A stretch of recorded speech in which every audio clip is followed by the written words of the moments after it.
얼마 전에 제가 얼굴 주름 이쪽에 지름 3mm 정도? 깊이는 한 2, 3mm 정도의 여드름이 패였어요. 이거 치료가 가능할까요? 폐인 거군요.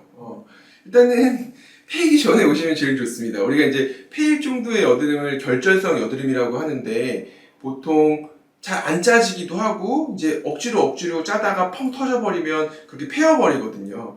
우리가 여드름이 났을 때 그 여드름이라고 보통 정의하는 것들은 피지가 있어요. 이 피지가 위로 짜기 쉽게 터질 거냐 아니면 밑으로 터질 거냐로 나눌 수가 있는데 위로 짜게 쉽게 터지면 농포가 그렇게 크지가 않고 집에서도 잘 짜도 나오고 별로 흉터 없이 아무입니다.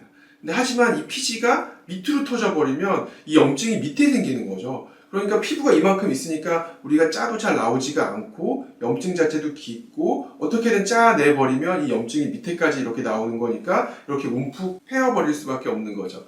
이제 그런 것들을 결절성 여드름이라고 합니다. 그래서 결절성 여드름이 생겼을 때는 가장 첫 번째는 터지기 전에 오시는 게 좋아요. 어찌됐거나 이 염증이 밑에 계속 있으면 이 염증 자체가 피부를 계속 녹이면서 폐임을 유발하는 거기 때문에 초기에 만졌을 때 이렇게 딱딱하다고 느낄 때 병원에 오면은 염증 주사라는 걸 놓습니다. 그럼 염증을 빨리 가라앉혀 주는 거죠. 그러면 염증 자체가 깊이 들어가지도 않고 빨리 가라앉기 때문에 나중에 이 여드름이 가라앉고 나서 폐임 자체가 덜 발생할 가능성이 있어요. 가끔 그런 분들 되게 많은데요. 이게 염증이 잘 터지지도 않으니까 그럼 패치 같은 거, 여드름 패치 같은 거 계속 붙이고 있어요. 그럼 바깥으로 더 나오지 못하고 염증은 계속 안으로 들어가면서 피부가 말캉말캉해져서 위에 있는 피부가 다 녹을 때까지 기다렸다가 오시는 분들이 있거든요. 그럼 이미 조금 늦은 경향이 있습니다. 지금 질문하신 분은 조금 늦었죠. 벌써 이렇게 다 패어서 오셨고, 이제 패어서 왔을 때는 또 얘기가 다른데, 우리가 염증이 아까 있을 때는 염증 주사를 놔서 빨리 가라앉혀 주는 거고, 폐임이 있을 때는 그때는 안에 있는 지저분한 것들을 어찌됐거나 확실히 제거를 해주고, 그때 패치를 붙이는 게 좋아요. 그때 볼맞을 때 패치를 붙이는 게 아니라 이런 폐임이 생겼을 때 재생밴드 같은 거 아니면 주사도 그때는 염증 주사를 놓는 게 아니라 PDRN이나 이런 재생 주사들이 있습니다. 그래서 재생 주사 같은 것을 놔서 피부를 빨리 차오르게 해주고 재생 패치를 붙여서 피부를 차오르게 해서 최대한 흉을 적게 지게 하는 거죠.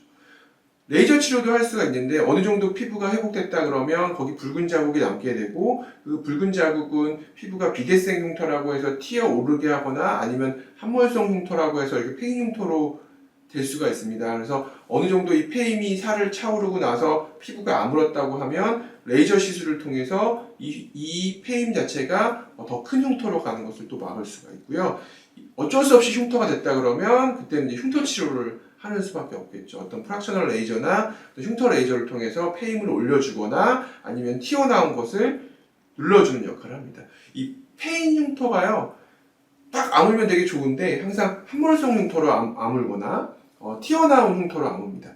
그 차이는 부위에 따라 조금 다를 수가 있는데 볼이나 이마 관자나 이런 데는 큰 결절성 여드름이 나면 폐인 흉터가 많이 생기고요. 이 턱 라인이나 이렇게 움직임이 있는 입 주변이나 이런데 결절성 여드름이 나면 이런 부분은 나중에 처음엔 패여 보이지만 튀어나온 흉터로 아물 수가 있습니다. 그래서 그런 부위에 따라서도 나중에 이 살을 가라앉혀주는 시술할 건지 가라앉아 있는 걸 올라오는 시술할 건지가 조금 달라질 수 있습니다. 그래서 집에서 괜찮아지겠지 하지 마시고 이제 얼굴 같은 부위는 병원에 오셔서 염증이 있을 때부터 패였을 때 아니면 아물었을 때 흉터가 생겼을 때 이 네 가지 단계가 치료가 다 다르기 때문에 병원에 오셔서 적절하게 그 단계부터 케어를 해주면 최악의 흉터가 남는 결과까지는 막을 수 있으니까요. 집에서 그냥 너무 간단하게 생각하지 마시고 잊지 마시고 병원에 꼭 오셔서 상담을 적절하게 받아보시는 게 좋을 것 같습니다. 그럼 결절성 여드름의 경우 통상적으로 치료 횟수나 기간은 얼마나 걸릴까요? 혹시 그러면 그 치료 사이사이의 간격은 얼마 정도 될지 궁금합니다. 얼굴에 한계가 있는 분이 아니라 예를 들어서 결절성 여드름이 나시는 분들은 많이 나요. 그냥 볼에 다 나고 그런 분들이 다 파이고 다 흉이 많이 지고 우리가 이제 사람을 만나다 보면 얼굴에 여드름 흉터 많으신 분들 보게 되는데 그분들이 대부분 결절성 여드름을 앓았던 분들이에요. 우리가 그냥 일반적으로 간단하게 하는 좁쌀 여드름이나 작은 염증 여드름은 흉터를 만들지 않아요. 그래서 사춘기 때 부모님이 오셔도 이제 치료를 가볍게 하셔도 되고 안 해도 된다라고 좀 편하게 설명을 드리는데, 왜냐하면 여드름이라는 질환 자체가 시간이 지나면 없어지는 병이잖아요. 근데 결절성 여드름 얘기가 달라요. 꼭 치료를 하시고 계속 치료를 하시고 필요하면 약도 먹을 수 있다고 설명을 드리고요. 한번 이렇게 결절성 여드름이 심해져서 좋아지는 데는 한 3개월 정도 걸려요. 그러니까 되게 오래 걸리고 그 3개월 동안 또 흉터가 생길 수도 있는 거죠. 아예 결절성 여드름이 되게 심해서 딱 온 분이 3개월 뒤에 짜잔하고 다 좋아지지가 않아요. 이미 결절성 여드름이 생긴 분은 흉터가 어느 정도는 남습니다. 100이 남을 거를 한 10, 20 정도 남게 하는 거죠. 그래서 빨리 오시는 게 좋고요. 이 결절성 여드름을 한번 좋아지게 하는 데는 짧게는 3개월, 6개월 정도 일주일 간격이나 2주일 간격으로 병원에 방문해서 치료를 하게 되고요. 그러면 대부분은 좋아집니다. 열의 9의 환자분들은 피부가 원래 상태로 돌아가고 약간의 흉터만 남게 되는 거고요. 문제는 근데 여드름이라는 것 자체가 치료를 해도 재발을 워낙 잘하고, 예를 들어서 사춘기에 있는 친구들은 유지 치료가 안 되거나 본인이 똑같이 행동을 하면은 또 재발을 하게 되고요. 재발률은 개인차가 너무 커요. 잘 유지되는 분도 있고 조금만 치료를 안 해줘도 다시 재발하는 분들이 있고.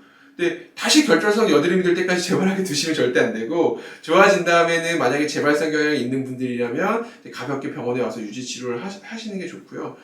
뭐 1년 뒤에 와서 다시 결절성 여드름이 너무 심해져서 뭐 3개월, 6개월 동안 치료하시는 분들도 되게 많아서 유지에 관련된 거는 개인차가 조금 있으니까 그때 치료가 끝난 다음에 일단 치료는 되니까 상담 받으시면 됩니다.